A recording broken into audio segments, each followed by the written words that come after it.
It's episode 67 and part 3 of things I would have done differently.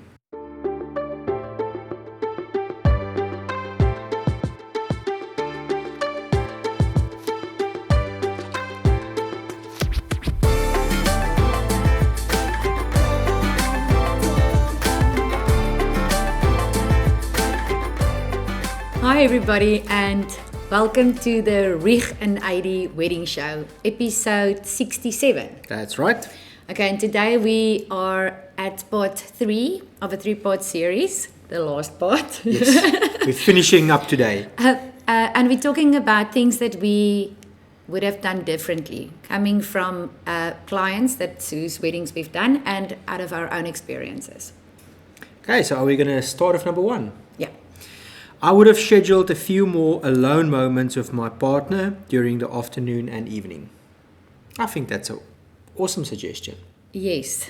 I think the day goes by so quickly. Everyone will tell you that they just had a moment and the day was gone. Yeah. That they just You blink twice and the day's over. And I mean, it is all about you and your partner. So have that moment and have that special time. I know you're going to go on a honeymoon and you're going to spend the rest of your life together. But it's still your day. It is your day. The idea is that you celebrate that day together. And I think you get so caught up because we often see it. It's preparations and everyone is keen to get to the church. Nobody wants to be too late. Then it's the ceremony. Then it's everyone wants to congratulate you. It's photos.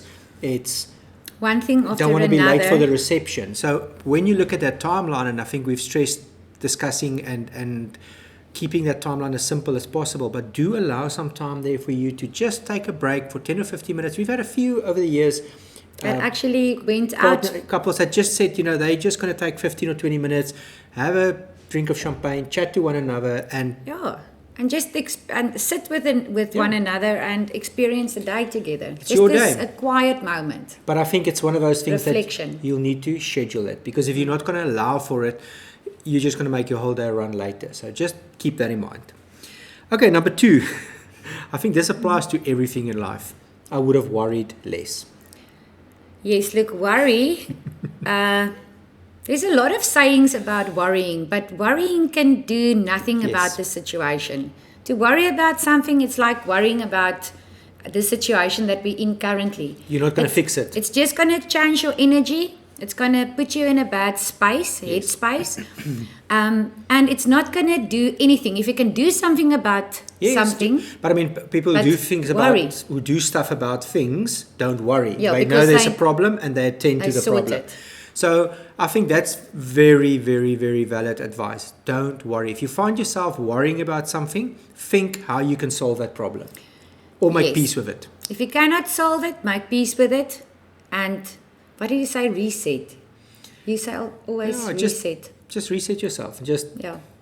For me personally, if you can't change it, you need to find acceptance, because that's the only other alternative you have. If you can't change it or you're not willing to change it, find acceptance and then move on. Yes. Number 3, I got cold feet 4 to 6 weeks out. I should not have let it concern me.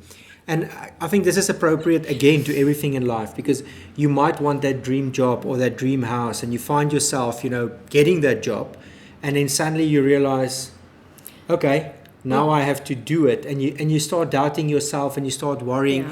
I think it's a natural thing. It happens to everyone, that you will, at some other point, doubt yourself or think, is this the right thing I'm doing? Or it's almost too good to be true, and people do tend to think that if something good is happening, that it cannot, that you don't deserve it. So and I think it's almost like the worry one. I mean, it's probably going to happen to you, that you're going to find yourself there somewhere in a quiet moment. Did it happen to you? No, never. It didn't happen to me. But I think there's a lot of people that happen too. But I mean, it's happened to me with other things. You would want, for instance, a big project. You would aspire or to have a big project or to be selected for something. Then it happens, and then suddenly, for a moment, you think, okay, it's actually now I actually have to do it. And I think it's natural that everyone doubts themselves from time to time, but it's how you handle it. It's like everyone feels fear, but it's what you do with that fear. So just deal with it. And I mean, go back to why you made the decision in that moment. Why did you want to get married to your partner? And I think the moment you can just pull your brain back, it'll all make sense again and you can move forward. But if you're going to stay in that moment and, almost go deeper, it becomes more of a problem. So keep it simple. Don't worry. And if you get cold feet, warm them up. Okay, number 4 is an interesting one. I would not have stayed right until the end. So this bride or this couple actually suggested leave when you want to. Don't stay because you feel you need to stay. And I think there people differ widely. Yeah. Some people would like to have a party and dance until 4 o'clock the next morning or actually see the sunrise, where another couple might want to, do a great breakaway at 10 or 11 o'clock and actually go and spend their honeymoon night together. Yes, I actually miss the days that people, they were part of the party, they had their supper, they had their dances, and they made the drive away with the car, and everyone congratulated them and wished them well for their journey, and the people kept on partying afterwards. Yes. But they could go and rest because it is a long day, it's a tiring day. People stress. But it's interesting, it's not such a big tradition in our country. If you look at a lot of the overseas, the American weddings, that getaway or that... it's totally part of it. It's part of it. It's planned. It happens at a set time and everyone kind of greet you and you drive off into the sunset. Like an hour after that, the party gets finished. All we're saying with this one is be true to yourself. So if you like to party until 4 o'clock the next morning, do that. If you feel that you want to leave early, I don't think there's any reason why you shouldn't be able your party. Just plan it accordingly and then just leave. Yeah. It's your wedding. Your wedding day. Okay. And I think number 5 ties in with this one. It says, I regret not being myself. I'm not very traditional and regret not skipping a few traditions. So this is also something that we've often told to couples as we meet with them. We ourselves are not really that traditional. So we didn't have a traditional wedding and many things. And if people ask us, okay, so when must what happen or how must something happen or...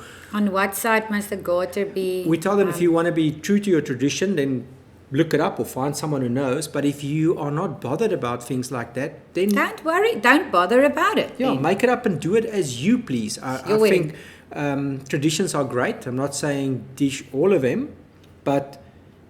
think for yourself. If it's not important to you, why are you doing it? I think we stressed in one of the previous week's episodes, if you need to ask, why am I doing this? You then almost have the answer. You shouldn't be doing it. So if you're not sure why you need to do something at your wedding, then maybe you shouldn't be doing it. I think that's simple. That's very, very good advice. Okay. I would have said no to a few offers of help. And we've touched on this where we said, if from family and friends. And maybe we'll still, like you suggested, find a way of finding a solution to how a diplomatic way of saying no. Yeah. For gifting, especially services on the day of the wedding or even honeymoon. We've heard so many. Being wedding photographers for such a long time, we've heard a lot of things. But I mean, we've heard stories of family that gifted you a honeymoon, and then it is like in pit sonder water of... And you feel too bad to say... It's like a honeymoon from hell. You feel too bad to say no. So in the same as...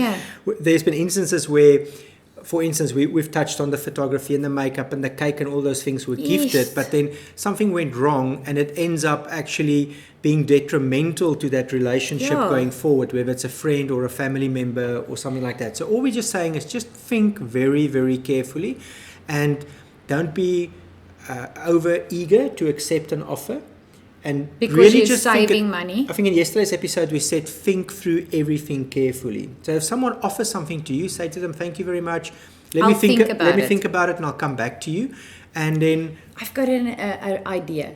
If, say for instance, your partner's family propose a gift, then you tell them, thank you very much, I'll think about it, and then you tell them that your partner said no. And just use it vice versa. Shift the blame. Shift the blaming. And that is how you help each other from the beginning. So it's all back to it. If it's a great opportunity and they're giving you something awesome, accept it. We're not saying don't accept it, but don't feel obliged that you need to accept it. And if you're in doubt, really just take a moment to think about it. Like Adi said, chat to your partner and maybe blame one another. We all do that from time to time. But just think carefully. The next one, and this is something that we both feel, well, Adi feels a little bit more strongly about it than I did, but we'll touch on that. Which one is it? I would have wrote my own vows. Yes. Okay, so... no, I won't go into the reason why I feel strong about it. We'll be frank. Adi wrote vows for our wedding, and I copied them. Okay, so... He didn't even copy it. He just said, me too. That also... Look... After 20 years, he's obviously proved that he's an amazing husband. I knew it from the beginning.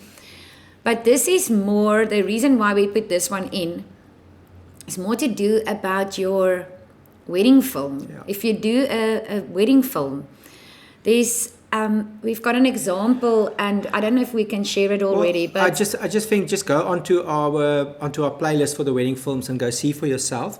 I want to add a caveat to this. So yes, it's amazing to do the vows and to write your own vows. But there is some people who are not comfortable to speak in front of big groups, and there's also some people that might not be comfortable or they don't want to hear themselves in their wedding video.